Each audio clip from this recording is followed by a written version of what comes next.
honorables députés, Monsieur le directeur de l'IFAN, Mesdames, Messieurs les représentants des organes de presse,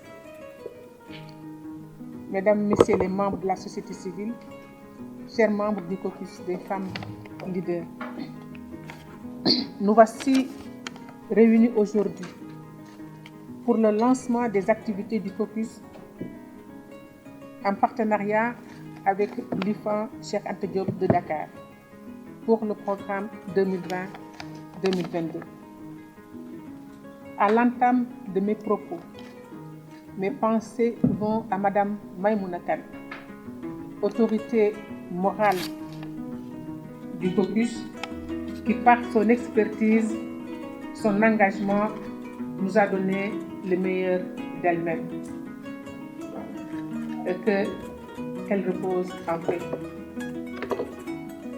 Avec Adja Awa Diop, ancienne présidente des femmes du Parti démocratique sénégalais, Madame Matassi Diallo de l'AFP et Madame Aminata Mbengue Ndiaye du Parti socialiste, aujourd'hui aussi président du HCCT, qui va venir avec nous tout à l'heure. Elle a une contrainte d'État qui l'oblige à être avec une activité avec le président, mais dès qu'elle en aura terminé, elle viendra avec nous. Donc, leur expertise a été pour beaucoup dans la réussite du caucus.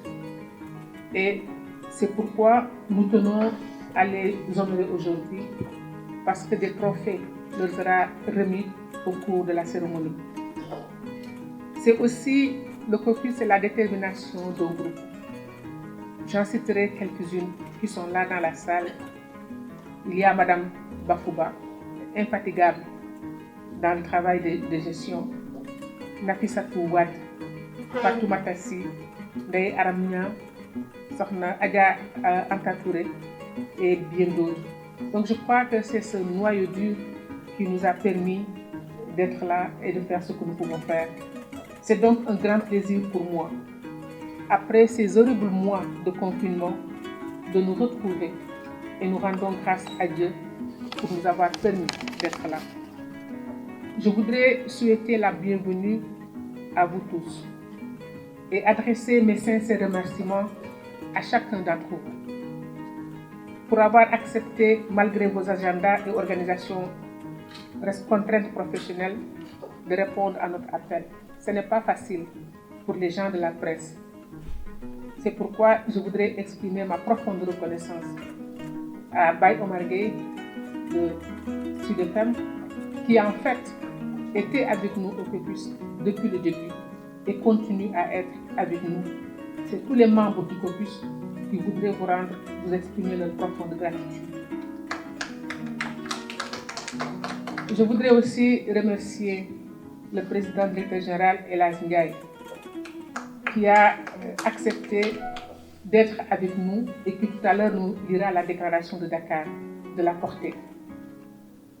Avec elle, c'est son épouse aussi, Madame Mariam Ndiaye.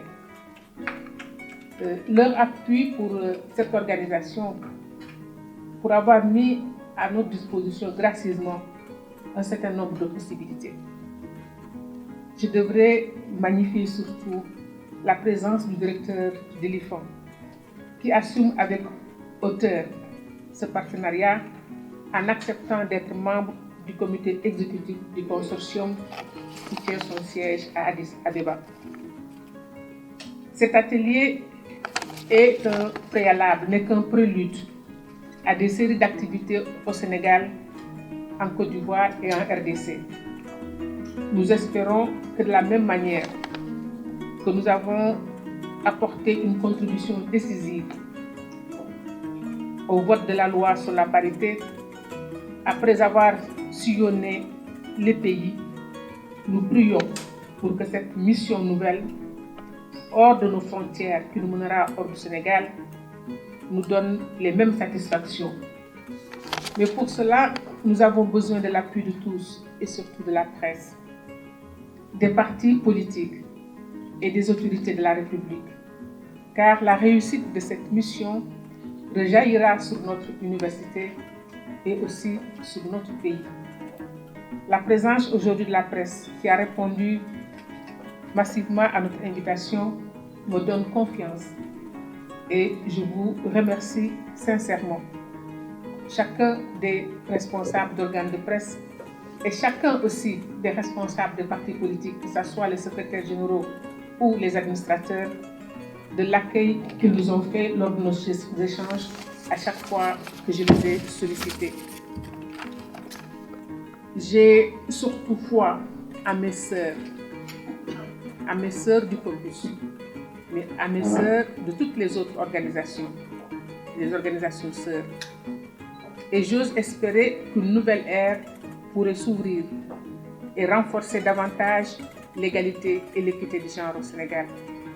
Des initiatives toutes aussi belles les unes que les autres sont en train de se mettre en place. J'observe avec attention les efforts de Fatou Bintou Yafa dans le monde du travail. C'est toujours aussi avec fierté que j'écoute les membres de l'AFAO des autres pays africains parler en termes élogieux de leur président Khalifa Sall, et cela honore notre pays, cela honore toutes les femmes sénégalaises. Je magnifie le travail de nos sœurs dans le monde rural à travers Ndiouk. Elles sont nombreuses à pouvoir être citées. L'important est que la synergie se fasse pour que ces efforts portent leurs fruits. L'histoire nous montre, l'histoire nous a enseigné que les seules fois où les femmes ont gagné des batailles, c'est parce qu'elles étaient ensemble. C'était le cas en 1945 pour le droit de vote. Les femmes n'étaient ni électrices ni éligibles. Donc en 1945, toutes appartenances confondues, elles ont uni leurs efforts derrière Daté Yalla Fall et Soukaina Konaré, évidemment épaulées par Maître Lamine Gueye. C'était le cas en 1999. Si nous avons obtenu la loi contre les violences faites aux femmes, et là je m'arrêterai pour saluer la mémoire de Binta Sarr de Aprofes. C'est avec elle que l'initiative est partie. C'est aussi le cas en 2010.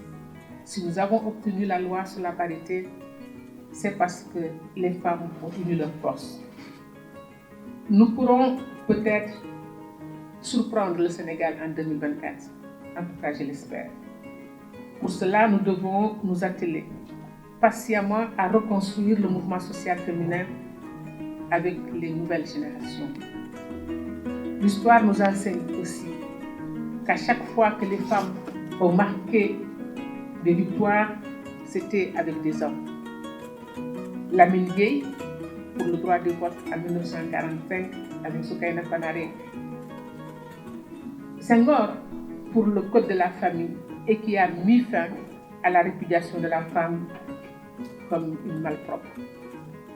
C'est aussi Abdou Diouf avec la loi sur les violences, contre les violences faites aux femmes. C'est aussi Maître Wade, l'artisan de la parité, comme le dit Aminata Mbengue Ndiaye.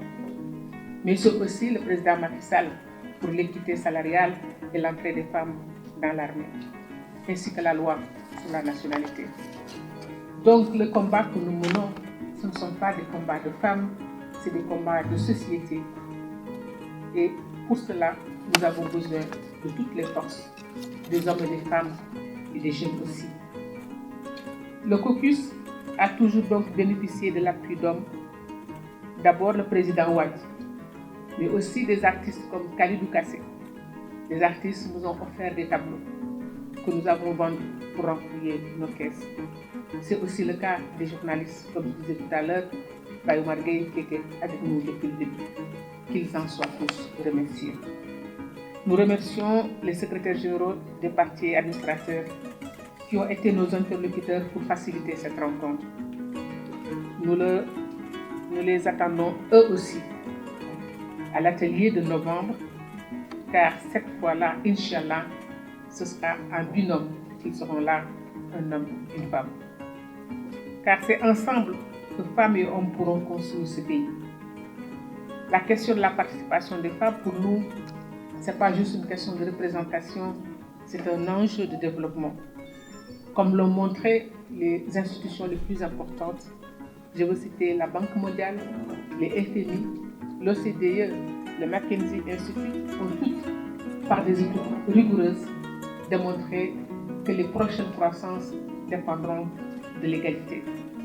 Donc les batailles que nous menons, non pas pour finalité la femme en soi, mais la famille et la société. Je vous remercie.